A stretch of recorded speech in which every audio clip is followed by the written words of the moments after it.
What you're about to watch is a snapshot of my father's life. This compilation of images and conversations is dedicated to him, his life, and his memory. They are also a gift to you. Over the years, I've become more aware of the brevity of time. Just yesterday, my children were babies, and now they're all on their own, living full and productive lives. My brothers and I are middle-aged. My dad, Charles Carroll Powers, moves more slowly than he used to and will sometimes doze off during lulls in conversation. He's been a pastor for more than 6 decades. He served in the Second World War. He married twice and fathered 4 sons, and he is the son of a different era. Television journalist and author Tom Brokaw called my dad's generation the greatest generation in his book by the same title. All my life, my father has told stories about our ancestors and their experiences, and about his own experience. He sometimes speaks about the good and the bad, but both with clarity and honesty.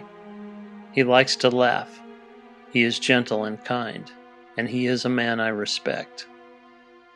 Of course, there is so much more to my father than these few images and conversations.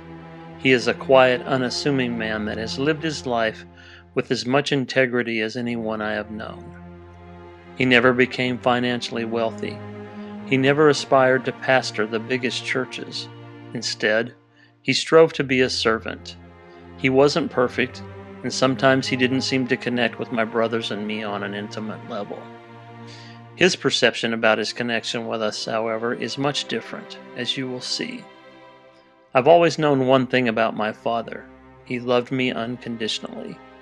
Without a doubt, I know I always have a place in his home and in his heart. Well, we spent time in Tachura destroying this war material, and then it was time for me to go along with a lot of others. They were discharging. When you got back to the mainland of the United States, what happened then? You were still in the military, right? Still in the military, and went to Camp, I believe it was Camp Beale, California, where we were discharged. I mean, was there some sort of processing out, or? Yes, there was question asked and giving us of our discharge papers and so on and so forth. What had changed from the time you went until the time you got out? Well, one of the big things was the food situation. I was eating GI food and had got used to that, and then of course began to eat civilian food, and I just at first didn't agree with me. I went back to Alhambra, California, where the folks were. And Granddad and Grandpa. yes, and they and in the meantime they had moved to El Monte, California. And so that was like they moved sometime in the mid-40s, I guess, huh? I think did Granddad build that house at El Monte? Yes, you know, you're used to a lot of discipline and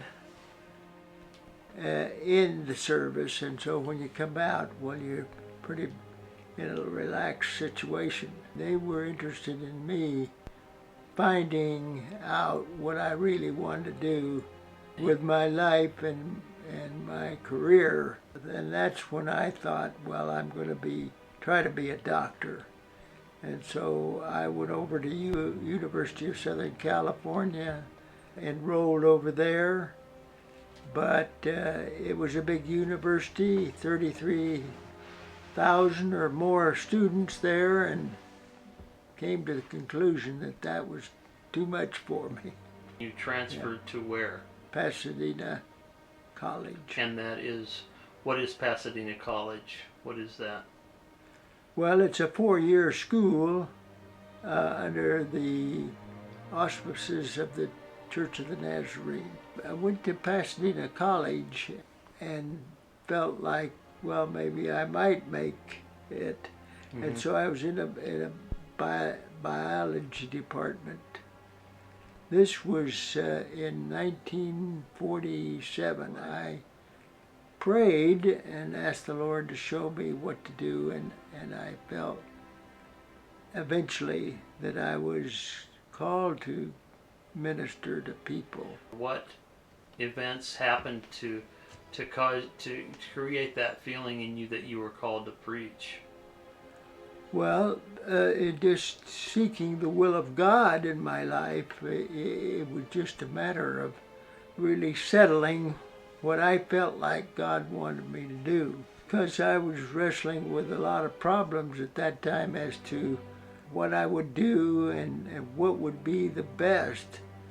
My folks said, that you ought to minister to people, which was good as far as the medical situation was concerned, but I felt it was a deeper calling. It was a gradual, and it was kind of hectic because when it first started out, I didn't want to be a preacher. I didn't think preachers got paid, which was true in many cases, but you got to put things in the hands of God. When did you graduate with your bachelor's degree? Well, let's see, I graduated in, I believe it was 52, and then I went another year and graduated in 53 with a master's. Okay. Accepted a call to the church in Red Oak, and in the process of that, studied more for ordination. I was there about 2 years.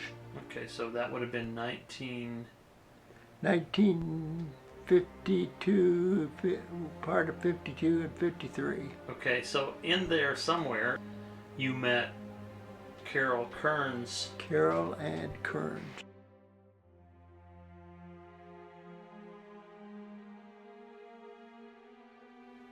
Well, Carol and Vesta, her sister, were going to school at Pasadena. My folks met them in one of the churches that they were attending, and so my Aunt Pill said, you ought to meet this girl. And so I made a trip to California and met her there. Where did you meet her? At church, or did you meet her at school, or do you remember the first time you met her? Yeah. Tell us about that. Well, I don't have much to tell except that I thought she's a pretty nice girl. Was it love at first sight, or did you have to fall in love, or how was that? Well, I think I fell in love.